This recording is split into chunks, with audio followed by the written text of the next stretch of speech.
Go. I'll get us going. Good morning, good afternoon, and good evening, depending where you're coming in from today. My name is Greg Cohen. I'm going to be the moderator for this panel called Navigating the Jumbo Acquiring Landscape.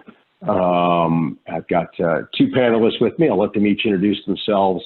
My name is Greg Cohen, as I said. I am the principal of a PayX Advisory. I'm also an operating partner at Lovell Minnick Partners, which is a mid-market private equity growth fund.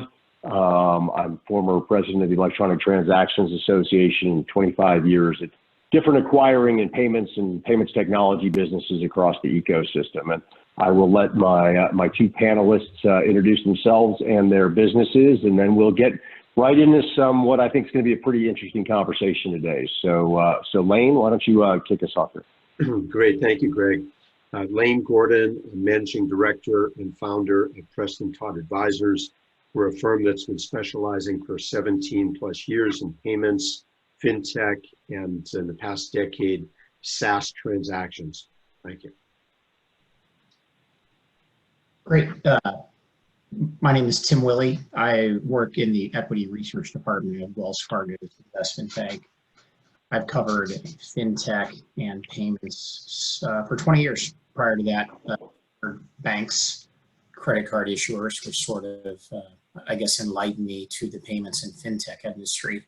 So overall, I've got about 25 to 30 years around financial services and payments, but the last 20 really focus on the payments industry and bank technology. And that's the short version. Thanks. So, folks, I'll take us through some deep areas here over the next 20 minutes, and then we'll kind of kick it up to the audience to ask some questions. But it has been absolutely crazy, Q1, Q2, and kind of as we go into Q3. I think in some ways, well, in every way we can think of, kind of unprecedented. We're on the back of some of the biggest mega mergers in payments history, FIS, Fiserv, Global Payments with their acquisition of TSYS and continuing path, and then kind of almost unprecedented amount of investment in technology, private equity investments into the payments space. But now we're in the middle of COVID, right? And we're kind of maybe the middle of COVID, hopefully the middle or back end of it. And we've seen kind of this dispersion happen in the market, kind of, I call it the newcomers, where you've got these digital businesses trading at all-time highs. You've got, the traditional guys kind of, still doing okay. We've had volumes drop off. Give me your thoughts on where the market sits today and what's navigating and what's happening out there. And, maybe we'll start with the public market first and let Tim go and then follow up with Lane. But, what's happening out there? Yeah, I think, well, there's a lot there. I'll start, I guess, at a high level. We can go farther down if we want, but I think what's going on right now is the great thinning of the herd, if you will. Just because of what's going on at a macro level, the tide's gone out, but, put whatever kind of catchy phrase you want on it, is that, while there's been a lot of innovation and a lot of smaller upstarts that were getting some traction, around a variety of different industries and verticals, I think we have seen, people's true color shine. And so we've seen the big pivot to e-commerce, and companies that really didn't have an e-commerce capability to any great degree probably find themselves on the wrong side of history right now, while those that do or had the ability to invest capital and so quote unquote pivot, are probably gaining share. But I also think we are seeing the importance of areas such as, customer service, channel management with, various distribution partners really coming into play as a way to stay close to those merchants and those businesses that are now requiring, higher levels of interaction with their payment provider and their commerce provider, because every business is having to rethink how they do their business. And, they're looking for that trusted partner, whether that be a software company, whether it be a payment company, or a combination of both, to help them make that move. And if you were sort of a one-dimensional entity, just a service provider to that business and not a whole lot more, you may find yourself on, the wrong side of history here as we move forward, and businesses large and small really think about who added value and who helped them get through this environment. Yeah, the level of innovation, speaking specifically to some of the privately held entities, it's just incredible in terms of witnessing what's going on right now out there. Going into where we are right now with COVID, in the depths of April, might have been hard to predict that you'd be speaking with groups who are just absolutely killing it in a positive manner in terms of their growth, in terms of their revenue. Different platforms that have been developed that really weren't getting mass adoption, so to speak, are now coming into their own. And so it's very, very interesting and amazing times as it pertains to processors, traditional processors. We're seeing all sorts of activity relative to consolidation of small to mid-size players in the space, ISOs, privately held. The small and larger getting gobbled up by the even bigger. It's been very, very fluid, at least as it pertains to some of the more traditionals. Then, of course, we're even seeing privately held companies that have some sort of an e-commerce link or platform that are extremely desirable right now. And everybody's looking to the big commerce and Shopify's and all that to model and to even try and get some sort of pricing and some small slice of that market as huge hordes of consumers start to really move their shopping online. One thing I would add, Greg, but I've seen it with the public companies, just in those conversations after earnings and ongoing dialogues. I see, a couple of things. One is a lot of the big public players felt like the last year or two had been tougher on them because a lot of smaller, privately held, founder-owned entities, new technologies, who are sort of going for market share and figure out how to be profitable later. A lot of those companies have had to get religion or scale back operations significantly. So that's creating I guess, if you will, a more rational environment for some of the larger public companies who have a profit mandate as opposed to private companies that sort of just had a growth at any cost mandate. So we may see a reversal, or we're setting the stage for a reversal of some of those lumbering incumbents that weren't fast enough or sexy enough, actually validating their value to these businesses, large and small, and regaining share.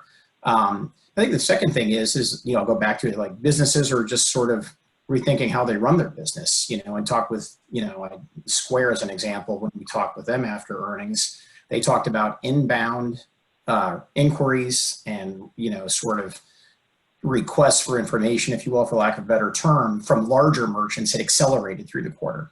And I think a lot of people have always questioned, can Square go up market, et cetera? And they've made comments about a deliberate investment in the back half of the year for larger businesses because they saw accelerating interest coming over the wall to them, because I think mid to large size businesses sat and said, we got to rethink how we do our business and who might be able to help us out. Well, we see commercials for Square all the time. We know that brand. Let's go to their website. Let's give them a call and see what maybe they can help us. So I think we're seeing a lot of competitive dynamics play out and share shifts that'll be more obvious years from now will have their roots right here, right now. Well, it sounds like the market's agreeing with you when you look at the valuations of the Squares and the Adyens and the PayPals of the world, and you kind of compare them out to I'll come to the legacy, but massive scale acquiring businesses that are out there. So I guess the question is, and then I'll think is like, how do you think about those businesses going forward and competing? I think there's people here about thinking about technology. How do I compete against them? How do I sell to them? How do I sell services to them? How does Fiserv and FIS and Global navigate when you've got these, kind of these digital high flying players that everyone says is the future? How do they go compete against that? Yep. I think if you look at some of the more traditional players, it's interesting in terms of some of the integrations they developed over the past few years. I think there's been a real push on their side to speed things along in terms of integration. So you see integration with government, you see integration in education, as well as a few other areas, and they're trying to compete. Of course, when you look at the Adyens and you look at the Shopify's, et cetera, again, you've got these beautiful e-commerce platforms.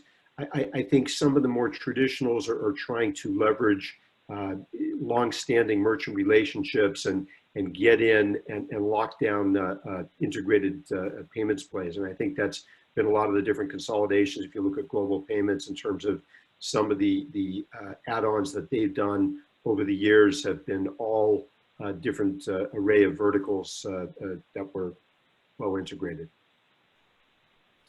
I dropped off for a while there, so I apologize. I'm going to repeat something that Lane had said. My screen went blank, so I missed a handful of seconds here. I mean, I think that for those larger acquirers that you mentioned, Greg, you know, the Fiserv, the FIS, the Globals,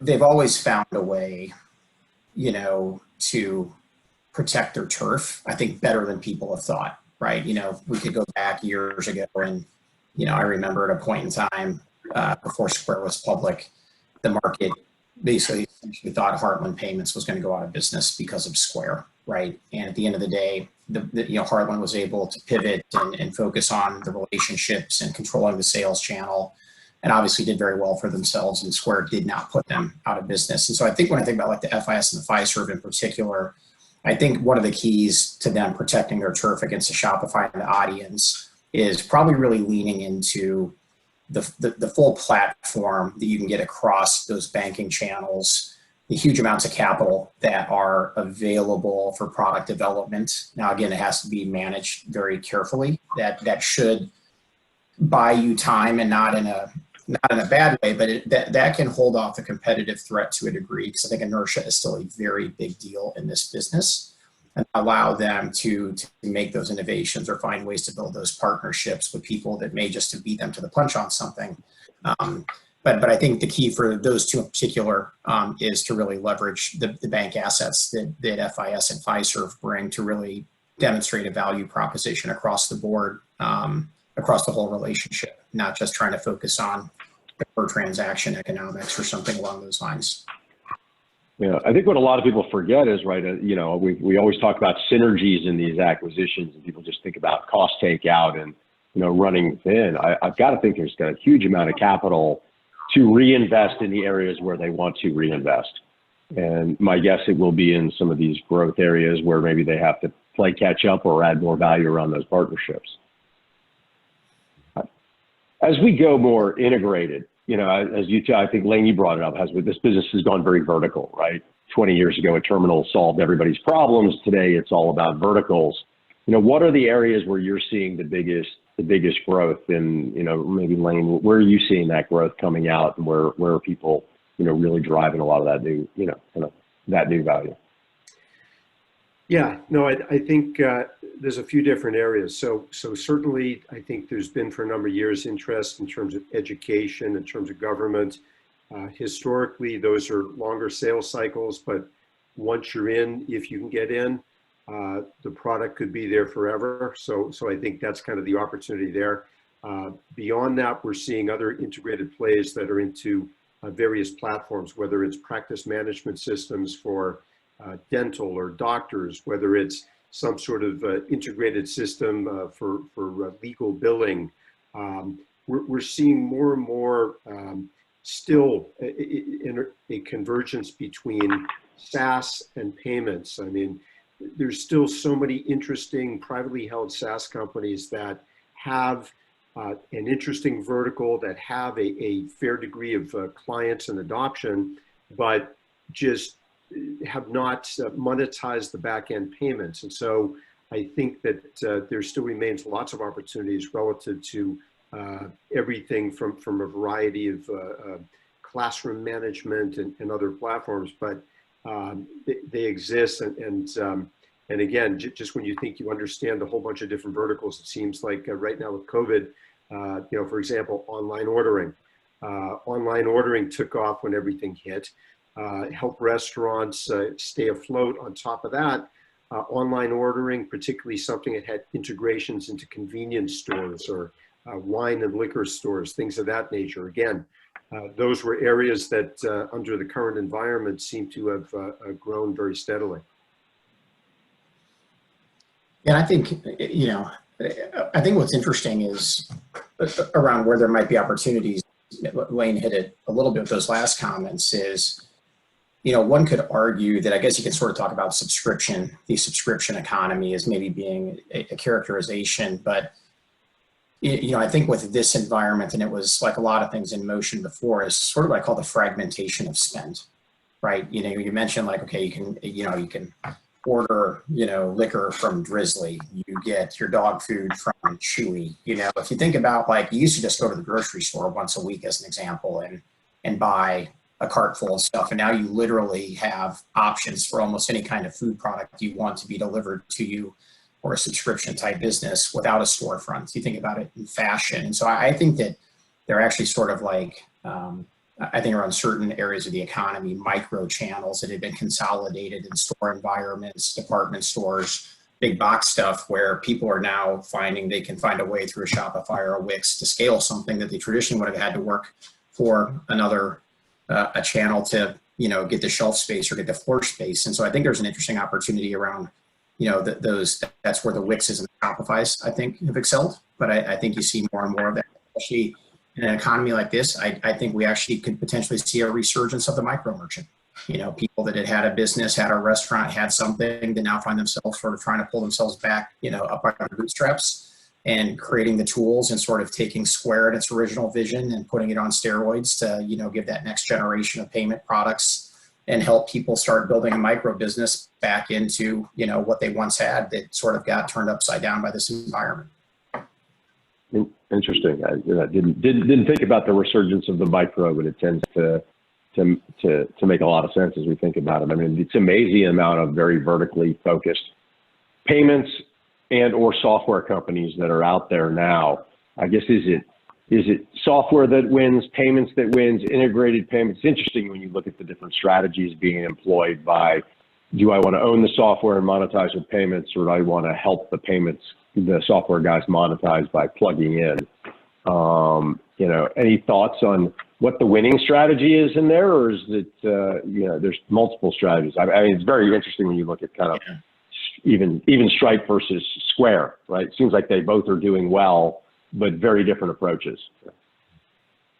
I think software wins. I think that for anything above micro, that's my opinion, is that the software is what delivers the value to help somebody turn the lights on every day and run the business. And that's what's most important to them. And they can always get paid a variety of ways, but what's important is actually how do they build a business, run it, and manage it. And the payment company, for lack of a better term, doesn't really have a big part of that. It's just a means to getting compensated for the service. People can pay me in cash if the card reader doesn't work, but I still have this point of sale system or software platform that's helping me run the business. Software companies are probably in the driver's seat in terms of the value chain and having the upper hand. Yeah, I think, to a degree, I see that software wins. On the other hand, I think there's a lot of interesting models that allow folks to potentially build a platform, begin to monetize payments, maybe reduce the price on the SaaS side of things potentially. It could almost flip and flop to a degree. At the very least, if you own the software, if you have a loyal base that's using the software, you build in this payments component that you essentially, there's no discussion. You've disintermediated from the old discussion of how many basis points you're charging me, because either use our platform if you really like it and it's integrated, or you do something else. But software, I would lean in Tim's direction on that.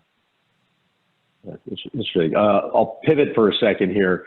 Tim, you mentioned earlier in the conversation, FIS and Fiserv leveraging their banking assets and things of that sort. If I'm a bank right now, how do I'm watching, the PayPals and the Squares of the world start to offer lending products out into the market. In some ways, almost offer DDA accounts out to their customers, how do I think about this from both a technology side and if I'm a bank or a financial services provider, where do I think about kind of how that evolution goes? There's more and more people fighting over the deposit and fighting over the opportunity to give a loan out, whether that be working capital or even commercial. How does that evolve, and where do the banks fit in this? I would, if I was if I was working at a bank and in charge of the small business banking side, I would be spending a lot of time worrying about this. I think that, small businesses, can increasingly find what they want from the Squares, the PayPals. Got companies like Brex as an example, who sort of started out issuing a credit card to startups, but they've broadened out their product. You could map out on paper, and it's always easy to map out something versus make it reality. But it is very easy to map out on a whiteboard or a piece of paper why a small business could conceivably really not need to utilize a bank to get started and to sort of make that journey towards being a startup to having a mid-size enterprise and borrowing money. I mean, most small businesses are family, friends, tap the credit card, tap the home equity loan, tap the 401k to get started. You don't walk into a bank and borrow $200,000 to start a company, right? You go and you find other sources to start it. And now Square will give you a business card that you use to make your purchases and to get your card receivables. Probably the only thing you need a bank for is the cash deposits that you got to put somewhere. And then 6 months later, Square just comes to you and says, hey, $25,000 is available to you at this rate, click here. You may never walk into a bank in the first year and a half of your existence as a small entity in many respects. And I think they're only building on it. They're not done building products. They're not done trying to get the charters. And we've seen that where the green dots or the Squares are pursuing or have gotten the charters. I think that their product focus and the way that they gather and structure data so they can make fast decisions with it, and sort of the cultures of those companies to really think about the ease of experience to a small business to buy and utilize and grow is a lot different than how banks think about stuff. And so I think that there's a legitimate competitive threat that will emerge in the coming years from the acquirers or the tech forward payment companies that are really thinking about how to deliver easy products to a small business owner with just a tap or just a click. Yeah. Lane, how do you think about the morphing of, we can talk about the banks, but also think about the alternative distribution these techs are bringing to the table versus, let's call it the legacy, agent model that was out there. How should the agents be thinking about how technology and payment solutions are being delivered to the market versus how they were delivered in the past? That's another great question. So, I think it's I think it's going to be tricky for some of those folks to navigate. That's why I think so many people are pursuing some sort of verticalizations, some sort of specialty in 1, 2, 3 verticals where they can add some value, where they can have meaningful conversations with potential clients and then convert them over that way if they're an agent. A little bit on Tim's last point with the banks, it's interesting because we're actually seeing quite a few inbounds, if you may, from fintechs that are just looking to acquire relatively small banks, just for the purpose of being able to move transactions, money, and add all these other value-added services, but have that license. So, in terms of an agent, how are they going to navigate this paradigm? It's probably much easier for them in terms of the way that some of the legacy players are structured. But, I think as it pertains to e-commerce and some of these other areas and some of the shopping cart solutions, I think that, again, there's interesting opportunities. I mean, some of these agents are looking to affiliate with different software entities and looking to navigate that way in terms of again, totally non-traditional. So it's going to be tricky. I mean, the old model still seems to work somewhat for agents, but I think it's going to get trickier in terms of how they're going to navigate and who they're going to affiliate with in order to build their business. I think one of the things with the banking topic is, if you think about banks, right, a lot of it's about risk management on the credit side, right? It's first and foremost for all the obvious reasons, right? It's risk management. There's a reason why they don't just give you a loan when you walk in and say, I want to start a company. There's a reason why they want data and financials before they decide how to get the loan to you. And if you think about like a payment processor, and this is first data Fiserv and FIS and WorldPay, is having that insight, basically every day to what that business is doing, right? I mean, with banks, it's maybe you give them a income statement every month if they really want to keep, on top of you and see what's going on with your business or what have you. But if you're somebody like Square or some other sort of tech-driven entity, you're seeing, how did that business do today? Like, okay, receipts today were X versus last week versus a year ago. I mean, is this business getting healthier? Is it holding its own? Is it getting stronger? And all that information is there real time for that entity, Square, PayPal, whoever it may be, from the risk management perspective, and also starting to get those insights about what's the next product that this person may be thinking about based upon all the other people that we've been working with and understanding the sales cycle and the life cycle to them. It's, again, just driven by having lots of data right there to look at on a real-time basis and start to flag the opportunities and the risks that, again, opportunity for the FIS and Fiservs with all their bank partners to integrate to the POS side. But I think it's going to be critical in the future to how you deliver financial services products to small to mid-sized businesses. Yeah, no, it makes a ton of sense. And look, I'll kick it over to some of the questions, which obviously some of these are all around banks and where they fit in versus tech. But, David asked a question on here about how we feel about, with these mega mergers, they also represented an opportunity for companies not looking to solely just acquire, more of what they're doing, but, new technologies, new distribution channels, now I can, sell into banks, now I can sell into merchants, other segments than I was before. How do you look at M&A, not just from the big guys, but everybody going forward? Obviously, we're in an interesting time. How do you, and you both play it, Lane, you play in the M&A market, kind of in the mid market, and Tim obviously watching the public companies. How should we think about M&A going forward? Jim, you want to lead, or you want me to kick off? I was going to let you go first. Okay. Well, I'll say this. At the end of March, early April, had you told me that things would be as busy as they are right now, I think I would have been shocked. So you've got an amazing confluence of events, at least in the near term, right? You've got exceptionally low interest rates. You've got almost negative rates, which exist in Europe, maybe, who knows, maybe coming to the US. You've got changes in the banking acts, which are allowing 401ks to invest. And then you have this huge shift in adoption in terms of kind of like what we were reading in the early 2000s when Forrester Research was talking about, would consumers actually risk spending more than $50 on an online transaction, right? And they were hypothesizing. And now we're seeing this huge paradigm shift in terms of everything going electronic, including picking up at the local grocery store. You're pre-ordering it, you're putting in, you're prepaying, you just show up, somebody runs it out to the car, you're done, you leave. So in terms of M&A, super busy. I mean, valuations are very, very strong. I think when COVID, when we were kind of at a low point in April, we were seeing some inbounds from some value buyers, if you may, who are hoping to pick up deals or fire sales.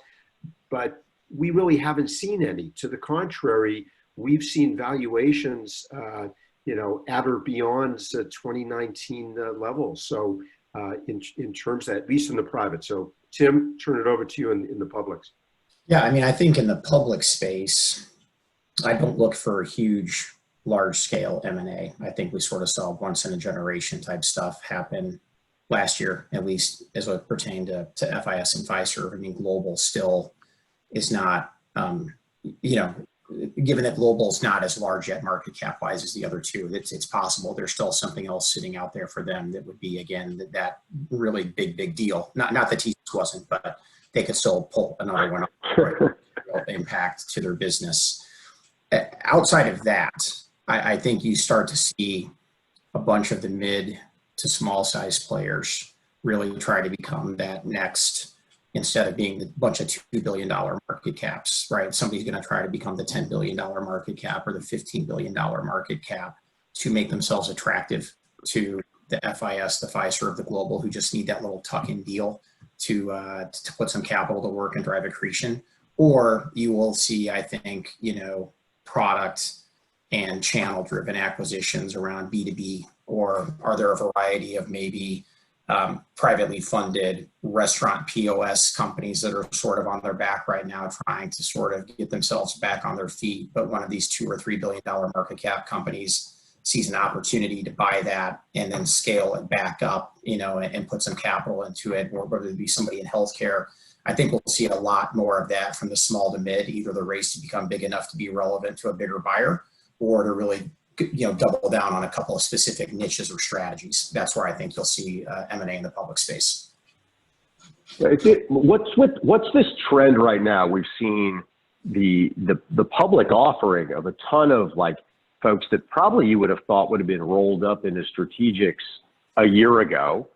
Now coming to public, we've got, Shift4 went public. We've got Paya running through their SPAC. We've got another very large acquirer going public here at the end of the fourth quarter. We've got BigCommerce who just went out. There's this payments oriented rush to get to a public where many of these people we probably all had pegged as acquisition targets in the past. What's the difference here? I mean, I'll start off real quickly. I think it's two things. Number one is I think investors have always had an type of payment companies. And so we've seen this massive electronification or digitization of the economy because of the virus. And then the second thing, I believe, is you've seen, in asset management, you've sort of got small cap, mid cap, large cap. And what we had happen is a bunch of mid caps all merged together to create a handful of large caps. And so there's a huge appetite still sitting out there in the mutual fund and hedge fund world that's sort of I can't own a $70 billion company. I actually like owning 3 or 4 $10 billion companies, and they're all sort of gone because of the big M&A. So the owners of those assets that you referenced, Greg, are seeing this window that, hey, people want to put money back to work in this small and mid-cap market group, and I own something that would come out at a $2 or $3 billion or $4 billion valuation. There are people that want that offering. And so why wouldn't I tap that, especially with the tailwind at my back around digitization? Makes sense, especially if they're following through on some of these key themes we talked about before: digital, e-commerce, integrated, omni-channel, all those. If there's enough in there for the story, I guess it really helps drive the tailwind. Yeah. We've only got a couple minutes left, so maybe kind of end with here. I see one of the questions was about COVID, but if you could look at the next, 6 to 12 months, and maybe I'll close that, what are your predictions of how this world, navigates between tech and the companies, and what does your short-term crystal ball have to say about where we're heading, and quite honestly, the long-lasting effects of what we're coming out of? In terms of the market, or specific, just broad market, broadly speaking? Yeah.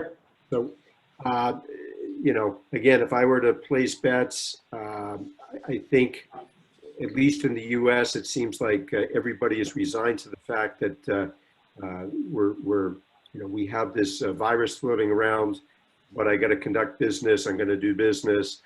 We probably, I would guess, fall, winter, maybe see some spikes. But again, I don't think we're going to see the drop off in business activity like we did in April. I think that COVID, if you look at the good sides, if you take it from a positive in terms of what are the upsides, how has it helped people? How has it helped the economy? It's really fast-tracked a lot of adoption of, just online. I mean, right now here we are at this virtual conference. Nobody's flown anywhere. We saved a ton of time, a ton of money getting here just by going into a spare room in the house or wherever we're broadcasting from. So there's a lot of very interesting things which go forward. It does beg the question, what happens with a lot of these large events companies or ticketing companies or some of these other groups that are more person-to-person type money making activities. Don't know, but at the moment it seems like everybody is switching to virtual, picking up a lot of time, and I think those things are going to be long-term winners in terms of how a lot of things may operate going forward. Jim? Yeah, I think as it pertains to this industry and the economy, I think you see a barbell effect become more pronounced with the largest companies in America becoming even bigger, and we've seen that occur. Unfortunately, you probably thin out the midsize. And I think there will be a rise of the micro merchant or the sort of sole proprietor entrepreneur somewhere out of this on the other end. Which again, different strategies and payments, can capitalize on those opportunities. And I think those mid-market businesses that survive are having an epiphany about their digital strategies and their e-com strategies. And that will probably make the whole issue of omni-channel and single platforms much more front and center. As people begin to adopt a storefront and a digital storefront, they're not going to want to work with two different payment providers or POS systems. They're going to try to find whoever's capable of handling commerce anywhere for them. Yeah, and I'll just kind of add to it. I kind of think about the barbells, but maybe a little bit differently. I think a pure dispersion between, even more clear between, I call it the haves and the have-nots. And I think this is an acceleration of what we've seen, where, we're going to have a crop of merchants, end of next year, beginning of the next year, the following year, I can't tell exactly when, a crop of merchants that are no longer going to exist. They're not going to make it through. And when those merchants come back and they retool, right, the next restaurant that takes their space, they're not going to be buying some legacy cash register. They're going to be buying some cool new system. And that's across verticals. And that happens to touch when we talk about integrated commerce, this, that, and the other. I think you're going to see a true disparity between the companies that have got that figured out, both the technology and the distribution to play in that world, versus those that haven't. And that will be on revenue, that'll be on valuation, however you want to count it. There's going to be a very large divide between those two. And I think that's the challenge that the organization, those selling in it, those creating products in it, those operating it are going to have to deal with. And it's going to create a very, very, very interesting, second half of the decade. So appreciate everybody's time today. Tim, thank you so much. Lane, as always, appreciate the whole work. MPC, thank you for hosting us. Everyone have a great day. Appreciate it. Thank you.